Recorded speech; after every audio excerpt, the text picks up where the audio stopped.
The goal today is to teach you how to do a mid fade. Very plain, very simple. Let's go. Now there's different ways to attack a fade, but I start with my Babyliss. Have that pink rose gold FX. It's creating that first guideline. You know, this is the foundation, this is the base, and I think that's the most important part about the fade. If your foundation, in my opinion, isn't set correctly, the rest of the fade will follow through. And this creates inconsistency, which you don't want.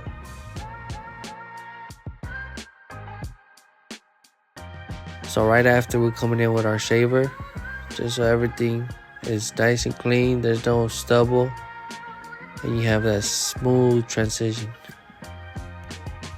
With my shaver, I attack it both ways. I flick out first, and then I flip the shaver at the very bottom. That way both sides of the foil get the full skin. And this just creates a smoother surface, and no stubble is left behind. Right after, we're coming in with our 3 guard. This is gonna be the biggest guard we use, and just setting the foundation. I like to start with my big guard right after I set my guideline. That way I ensure I have space. And then after that, we're gonna come in with our 1.5. Just setting that base.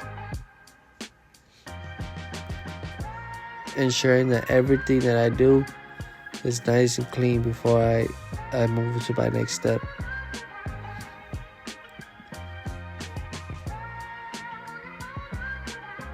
And the cleaner the surface, the better.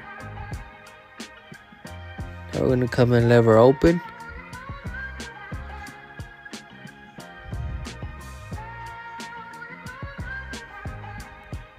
And this is where you start to be careful. You don't dig too deep on the scalp, or you don't dig too deep on the hair, because if you dig too deep, you're gonna create a harsh guideline, and you don't want to do that.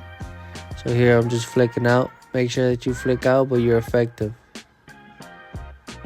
And just always make sure your foundation is nice and clean.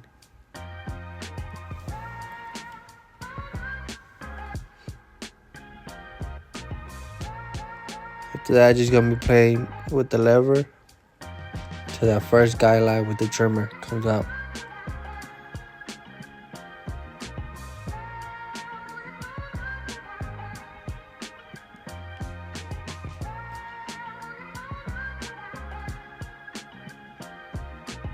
Just still playing with the lever, just making sure that bottom guideline is out, so we can move to the next step. We're going to be coming in with our trimmer now, making sure that bottom guideline is fully out. I don't move on until my guideline that I set in is fully faded out, because that way it ensures it gives a nice and organized fade. Again, you don't want to be jumping from step to step too fast, because it's going to be very inconsistent. And then you're going to have to be detailing a lot more than if you would have just been organized from bottom to top or from top to bottom.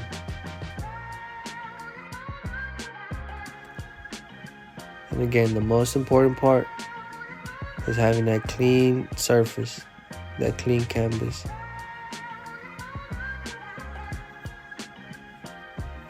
And then again, coming back with the clipper just to make sure everything is cleaned up to the best of the ability, so we can move to the next step.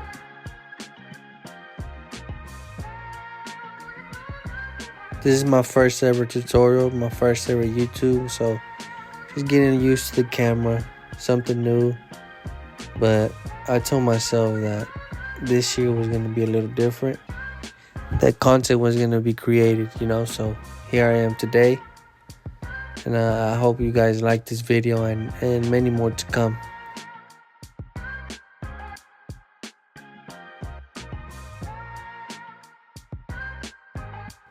We're gonna come in with the master lever open, all the way open. And this blade is a little different. You know, this machine is very game changing. Especially when I first started my journey in barbering.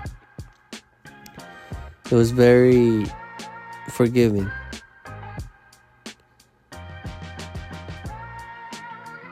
So you just want to come in all the way, lever open.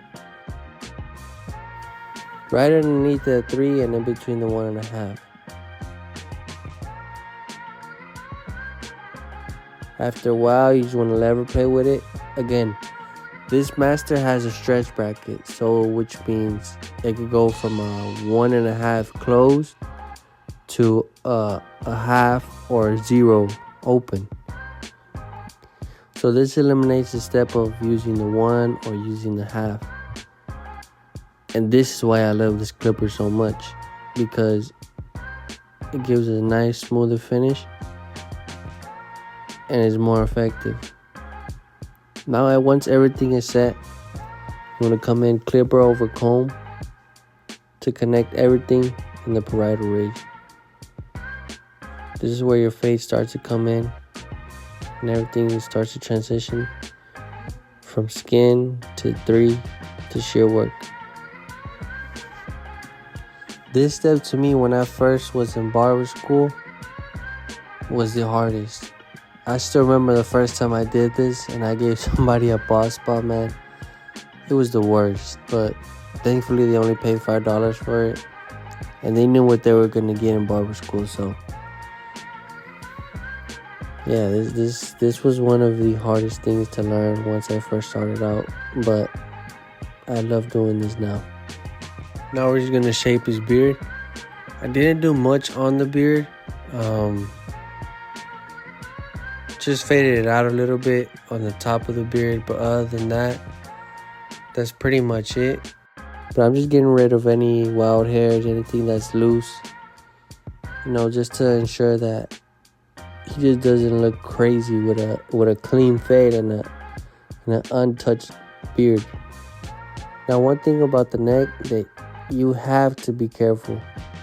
A lot of people, they're sensitive in this area, and if you always use a razor on people's necks or the electric shaver, you got to make sure that you ask the client before you do so, because this could cause irritation, could cause ingrown hairs or just bumps, and that doesn't look good on your behalf. So always ask the client first.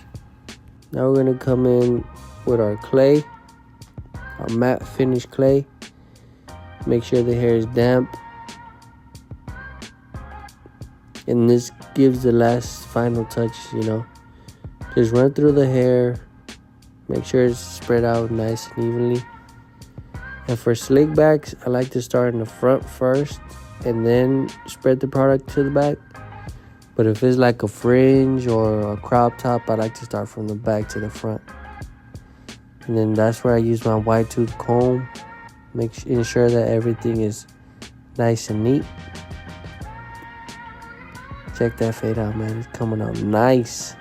And just like that, with those little simple steps, not many guards, create a flawless fade. Hope you guys enjoyed this video. Make sure you like, comment, subscribe. See you on the next one.